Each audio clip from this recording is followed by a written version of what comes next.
This is Roger Penrose, certainly one of the great scientists of our time, winner of the 2020 Nobel Prize in Physics for his work reconciling black holes with Einstein's general theory of relativity.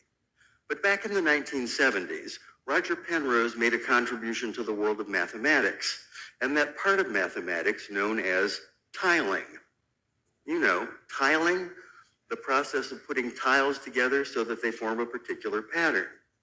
The thing that was remarkable about the pattern that Roger Penrose developed is that by using only two shapes, he constructed a pattern that could be expanded infinitely in any direction without ever repeating. Much like the number pi has a decimal that isn't random, but it will go on forever without repeating. In mathematics, this is a property known as aperiodicity. And the notion of an aperiodic tile set using only two tiles was such a sensation, it was given the name Penrose tiling. Here's Roger Penrose, now Sir Roger Penrose, standing on a field of Penrose tiles. Then in 2007, this man, Peter Liu, who was then a graduate student in physics at Princeton, while on vacation with his cousin in Uzbekistan, discovered this pattern on a 14th century madrasa. And after some analysis, concluded that this was in fact Penrose tiling 500 years before Penrose.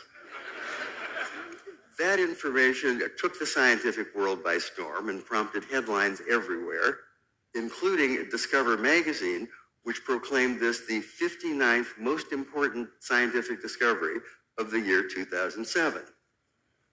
So, now we've heard about this amazing pattern from the point of view of mathematics and from physics, and now art and archaeology.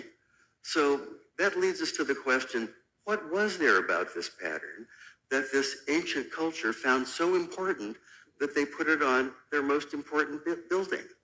So for that, we look to the world of anthropology and ask the question, what was the world view of the culture that made this? And this is what we learn.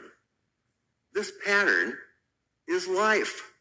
And as you can see, life's complicated. It's complicated. But not only is life complicated, life is also aperiodic in the sense that every event, every happening, every decision will make the future unfold differently, often in ways that are impossible to predict. Yet in spite of the complexity, and in spite of a future that's impossible to predict, there remains an underlying unity that holds everything together and gives rise to everything. Let's see how that works in a design much like the one Peter Liu found in Uzbekistan. This is that design. Now, it turns out this is actually based on this set of Penrose tiles, which are reducible to these shapes.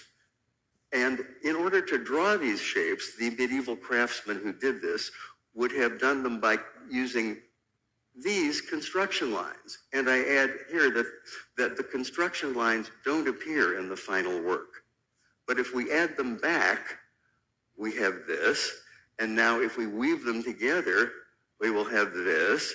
And now if we hide the tiles and just look at the construction lines, we see this.